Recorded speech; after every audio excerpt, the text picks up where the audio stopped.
ይሄ ቪዲዮ የደረሳችሁ ሰዎች ይሄን ቪዲዮ ላይክ አድርጉት፣ ሼርም አድርጉት፣ ለብዙ እንዲዳረስም ሪፖስት አድርጉት። ዓለም ላይ የተበደለ ህዝብ አለ፣ የተበደለ ህፃናት አሉ፣ የተበደሉ ሴቶች አሉ፣ የተበደሉ ህዝቦች አሉ ብላችሁ የምታስቡ ከሆነ የጋዛን ህዝብ የሚያክል በደል እየቀመሰ ያለ ህዝብ የለም። በዚህ በ36 ሰዓት ውስጥ ብቻ 435 ንጹሃን ጥቃት ደርሶባቸዋል ከወራሪያው ከእስራኤል። 183 ደግሞ ጨቅላ ህፃናት መሆናቸው ሲነገር ደግሞ ዓለም እጅግ እያዘነ ይገኛል።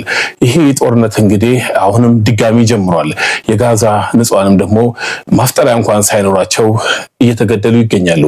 እነዚህ ንጹሃን እንግዲህ አላህ ይሄ የመጣባቸውን ችግር በቃ እንዲላቸው እኛ ሙስሊሞች በዚህ በተከበረው ረመዳን ወር ዱዓ ልናደርግላቸውና በየመሳጅዱም ደግሞ ቁኑት ላይ ዱዓ እንዲደረግላቸው እናደርግ ይገባል።